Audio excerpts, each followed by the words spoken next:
Photo by James Fitzgerald. You've never eaten a single one. But as sure as the sun will rise over England tomorrow, as sure as there'll be a February half-term next year, as sure as there'll be a rickshaw man in a padded Gillette hovering outside Leicester Square too bright now, it won't be long before you next smell London's caramelized nuts. There's simply no mistaking that aroma of the sweet, candied nuggets sizzling away on a little metal tanning bed. Blossoming in winter, they cast great clouds of the nuts saccharine scent around the Tower of London, the Tate Modern and the capital's many river bridges. How do you describe that particular fragrance? Candy floss, warmed up Nesquik, nostalgic, perhaps Proustian, notes of a patisserie firing up its ovens early in the morning on a quiet side street in Paris, or the inevitable waft from a crapload of sugar meeting a crapload of almonds and peanuts, and being turned over and over again in an open-air cauldron. Which is about the extent of the recipe, by the way. With a bit of water, vanilla, and maybe desiccated coconut if you wanna really go, nuts that much. We learned on a mission to uncover the men and women behind the metal trolleys. Paya, a weak pound means more people coming here, spending money. Like on nuts, Paya, from Bosnia. Photo by James Fitzgerald. We meet on the Millennium Bridge. Paya is passionate about business and food. This is a German recipe, she informs us, before talking us through nut-sugar ratios, and her bulk buying strategy that guarantees maximum profit margins. Turns out it's a lot more technical than just standing in a coat and stirring a bit. Well, that's just how you make good money each day, Paya says. How much? I'm not telling you. Much better than minimum wage, I will say that. With a background in hospitality and hotel work, Paya's now saving up for a master's degree in business. She insists that London's full of opportunities for anyone with an entrepreneurial spirit. My dream is to own a lavender farm on the island of Hvar in Croatia. Just look at the upside of Brexit. A weak pound means more people coming here, spending money. Like on nuts. Weekends are good for me. And I'm already looking at when people will come for the Easter, or for Harry and Meghan's wedding. A speaker of 4 languages, Paya's story is one of frequent displacement and some sadness. Raised in Bosnia where we grew everything ourselves, except our coffee, her family was forced to flee to Austria when her village fell victim to ethnic conflict in 1991. 11 years later, she came to London. I've been back home only twice, she says. Once in 2015, to bury my father.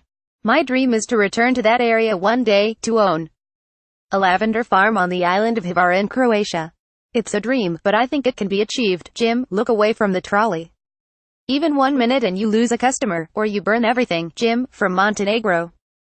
Photo by James Fitzgerald. When I heard them killing people, I didn't even look around. I didn't even pick up the trolley. I just ran. Jim, from Montenegro, says he was working on London Bridge on the night a terror attack unfolded there and in nearby Borough Market. The memory is clearly a traumatic one. It's events visibly painful for him to recollect. Am I scared to work there again?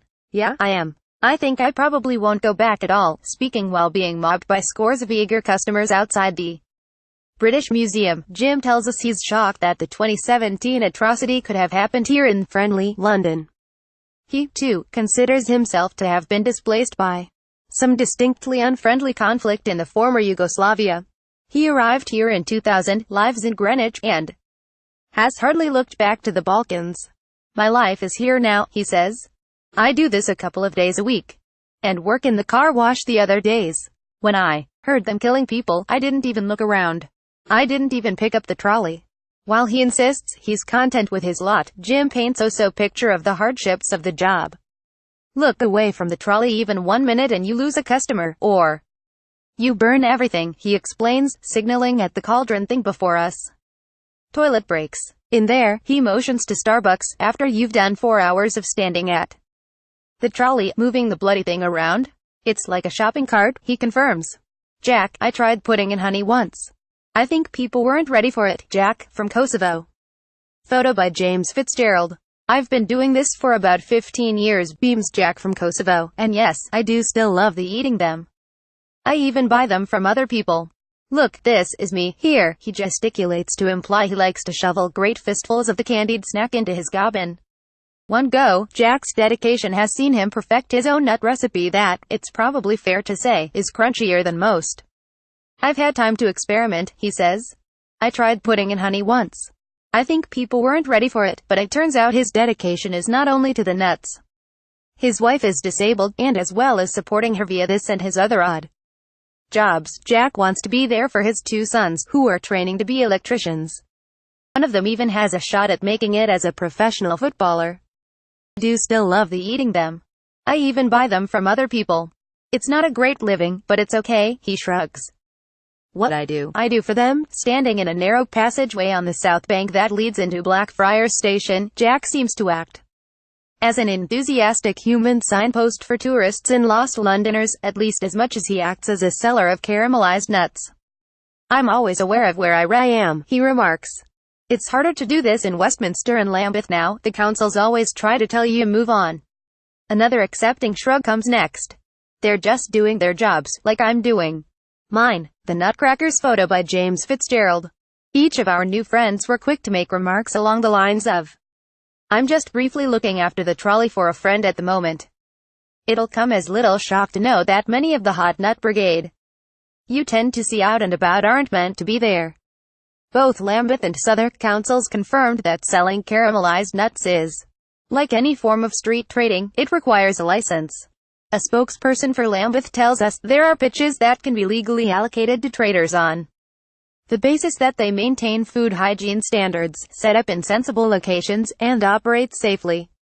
Sadly, many of these hot nut sellers have not even tried to get permission, instead choosing to trade illegally. Both authorities pledged their commitment to cracking down on the practice, Southwark even revealing that there are no caramelized nut sellers licensed to trade in the borough, except when in an annual Christmas market, and that all its bridges are out of bounds, even to those with a license.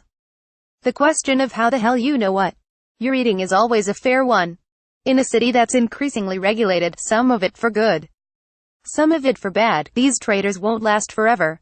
For now, taking a gamble on one of those sweet morsels might just buy you an extraordinary life story at the same time. Last updated the 23rd of February 2018.